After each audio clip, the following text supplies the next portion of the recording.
All is calm, all is bright. When all is safe, all is right. Enjoy peace of mind this holiday season with the Erie weather-ready all-wheel drive Honda CR-V. Visit us at Bianchi Honda, because together is a wonderful place to be.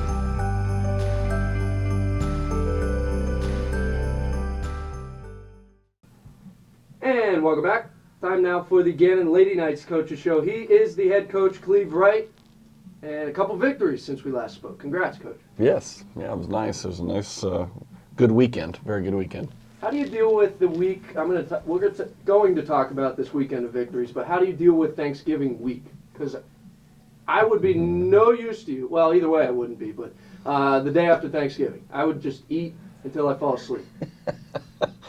Well, your first statement, "you're no use to me," is absolutely accurate. It's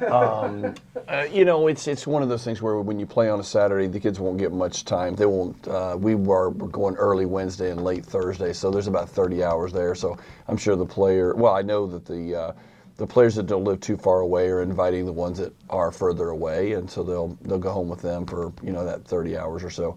And then we'll get up, we'll practice, like I said, Wednesday morning, Thursday night, then Friday morning, get on the road for Bowie State, get down there, and then be ready to play on Saturday. So it's a little bit of a break. There's nobody on campus really, so it's kind of just us, which is good. It's also a good bonding time for our team. Is there a message of Thanksgiving in a locker room? I would hope. I didn't know if you had like a annual speech.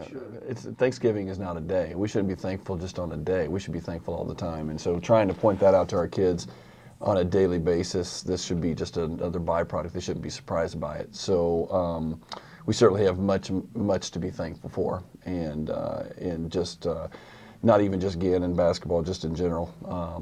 I know you have a bunch to be thankful for too, and Kayla here has a bunch to be thankful. We all have a lot to be thankful for, and I tell you what, it sure would help our attitudes if that's the way we thought all the time. Well said, well said. I am thankful for 62% shooting on Saturday against West Chester. How about you? That was pretty good. Yeah, that was pretty good. We shot the ball well. I think we do have a team of players that shoot the ball well, and they've spent the time in the off season getting in the gym and spending the time getting shots up, and when you do that, I think it helps your confidence, and certainly to be at home for 2 games straight and be able to shoot on our own baskets was nice. Do you ever set out? You'd like to have everyone scoring double figures every game, but do you ever set out with an idea like we're gonna get the scoring attack rounded out here? No, actually, I had a conversation with one of my players on Sunday when we were preparing for Millersville, that I really honestly look at the stat sheet and have no idea what I'm going to see. I don't keep that in my head. It's more of me watching the game and the flow, and are we playing together, and are we getting good shots? It's more of that. I'm not clicking off stats in my head and, we got to get her a shot and let's double figures. No, that's not it at all. It's more of a flow, and I thought our flow in both games, especially the game on Sunday, was really good. You could tell by the way the ball moved. You could tell by the way the shots that we were getting.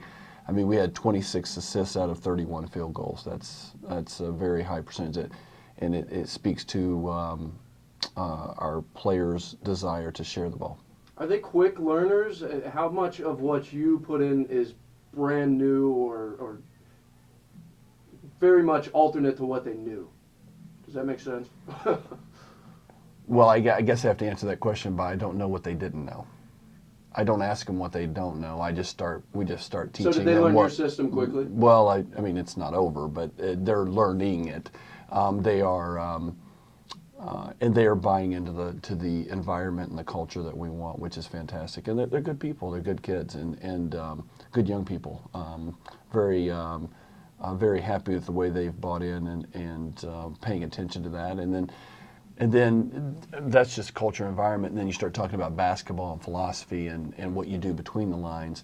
And, of course, that takes a little bit more time, but I do think each and every game, each and every practice, we are taking steps towards being smart basketball players, understanding the game, knowing what we want to do as a team, and how we want to execute things.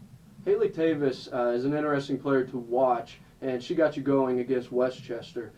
She kind of provides that burst of energy at times, it seems. Yeah, she's she's multifaceted for sure. She can defend offensively. She can do a lot of different things. It was really, with her on Saturday, she got in foul trouble, and I thought just really handled herself well emotionally and handled herself well with adversity happening. And it's not, to me, another big part of it is how you respond to mistakes or how you respond to adversity, because it's going to happen. Things are going to happen, and there's good things going to happen. You got to respond the right way, and then there's bad things that are going to happen. You got to respond the right way, and so I felt like we had several of those instances this weekend that we did well with that, and there was still certainly instances where we can learn and get better, and obviously that's a good thing. Boston McKinney, I still don't know. Is she a point guard? Is she a shooting guard? But she sure shoots the ball well, and it seems she's gaining confidence. Well, you need to. I didn't think.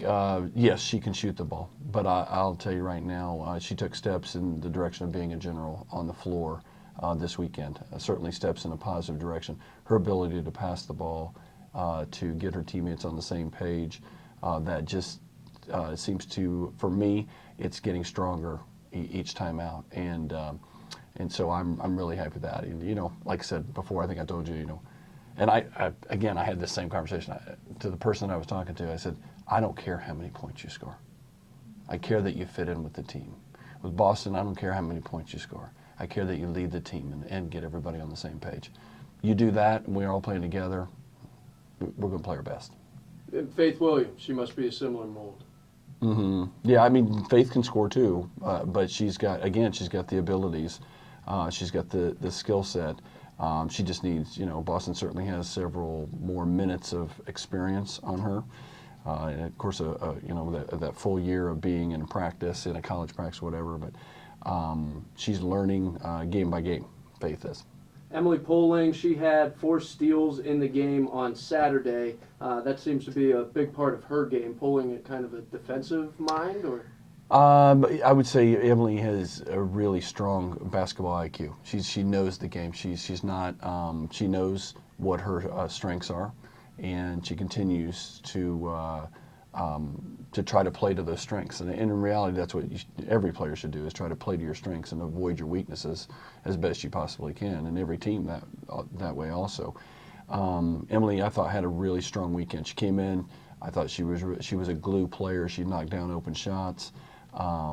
And she was able to take care of the ball, didn't turn it over, defended well, got herself in good position. So yeah, I thought she had a good weekend. And then Daria Hannah-Cool, she steps onto the collegiate court and goes 4 for 4. Yeah, Daria is it's Hannah. It is Daria Hannah, Hannah? She prefers Hannah. Got it. Thank you. But Hannah got a few more minutes on Saturday. As soon as she walks on the floor, she's a mismatch with her size. I think we have her listed as 6'3", and she's easily 6'5". So I don't know who the sports information person that takes care of women's basketball is, but just joking, Kayla. No, she's got a long ways to go, but she certainly has she's got a lot of potential, and she's been working really hard. She's learning every day. And so, yeah, I was happy for her and happy for what she was able to bring us on Saturday. And I look forward to seeing what's going to happen in the future for her. Next day, it was an 87-69 victory over Millersville. You still shot well, 59%. But who'd have thought that would be the lesser of the shooting days on the weekend? And from 3, lights out, 63%. I thought we relaxed from the 3-point line on Sunday. On Saturday, we passed up some shots that we really needed to be taking, and I thought we kind of settled in a little bit on Sunday and took some really good shots from the 3. And when you take good shots, a lot of them are going to go in. It's when you take bad shots, off-balance shots or shots you haven't worked on. There's several definitions for a bad shot, but our goal is to come down on the offensive end and get the highest percentage shot that we can. All right, I want to ask you about Tori Obenrader and how her individual performances are received by the players. Do they view it in that scope? I don't. You know what? I think our team is just understands that it's a part of our team. Tori has established herself as a strong post player, and she's going to be a focus for a lot of defenses. And so I've told our team from the very beginning that we're a post-oriented team, and I wasn't saying that because of Tori. I was just saying that because that's our style, and that's what we're going to do. We're going to try to get the ball inside. When you have somebody like Tori, and we have others, we played all 5 of our post players quite a bit this weekend. That when you have those kind of people, it really makes for guards a lot of good shots because they have to double down. If they're not going to double down, then we'll play one-on-one inside. So, you know, it's your original question was how they received it. I'll be honest with you. I think their first goal is to love each other, and I think that's what they're trying to do. And I don't think, if they're not receiving it well, then they're not listening to what we want to be. And I don't see that at all. I see them, truly wanting to be a team. I just want, because the human element, I'd be all proud of myself. But then when you're part of a team, you wonder how Tori processes that. But she's never held her nose up there. She's as humble, kind. She's a sweet kid. She really is. And the D10 folks, they love Delaney Dogan out there. Yeah, what's it again? The D10 folks, they love seeing Delaney Dogan. Oh yeah, yes, Delaney, another great kid. She's she's getting a little bit of time out there, a little bit of experience, and got some really good length to her. So there's with all of them, there's lots of. The great thing is there's lots more we can improve on, not only individually but certainly team-wise. He's Cleve Wright. He's the head coach of the Gannon Lady Knights. Now you have Bowie State. Your program, who does the scouting of the upcoming opponent? That's something that when I came back here we changed. We all scout. Like I have an assistant that scouts sets, plays, offense, defense. I have an assistant that scouts personnel and looks at personnel. So that way everybody's involved, and then I'm watching everything. So we're all on the same page. So it's not like I'm looking at one assistant or the other each game. They both have watched film. We all have watched. All 3 of us have watched film. So we're on the same page, and it gives my assistants good experience and gives them a chance to be engaged in the game. I don't want anybody just sitting over there and not knowing something about the other team. So yeah, I've enjoyed that. I'm always interested in how the week kind of breaks down for different coaches and how they like to look at things. Because some people, they won't look at film for a game on Saturday until, say, midweek or. Right. Right. I didn't watch any film until after we had played the game. So it was a long night, but just staying focused on our personnel, especially when you got back-to-back. That doesn't happen very often. It's only on crossovers, so or in tournament, and so most of the time we got the 1 or 2 days in between and go from there. He's Cleve Wright. So Bowie State. Mm-hmm. What do you know about them? I only know what I've heard. I haven't watched any film because I was breaking down film for us for the this weekend. Actually, my assistants and I are all doing that today, and so I don't know much. Just know that what I've heard move really well, matchup zone type thing.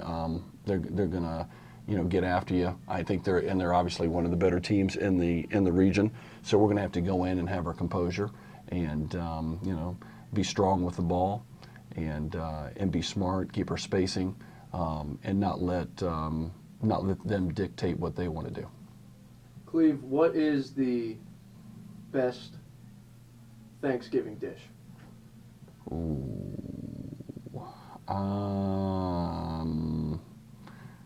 Dish or dessert? Both. Pumpkin roll is fantastic. I love pumpkin roll. And then I also love you guys probably never heard, have you ever heard of,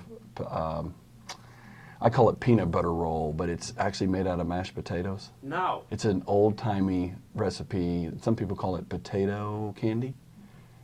Look at him, you're looking at me like, what are you talking about? Is it sweet? Oh, it's very sweet, yeah. My mom used to make it. She's passed away over 3 years ago. So my brother-in-law still makes it, but I haven't had it in several years. But you should look it up. I'm going to. Yeah, and I need you to get out of here. I'm hungry now. All right. He's Cleve Wright, head coach of the Gannon Lady Knights. Good luck Saturday, Cleve. Thank you so much. Happy Thanksgiving to you and the family. Happy Thanksgiving to you. Thanks for having us.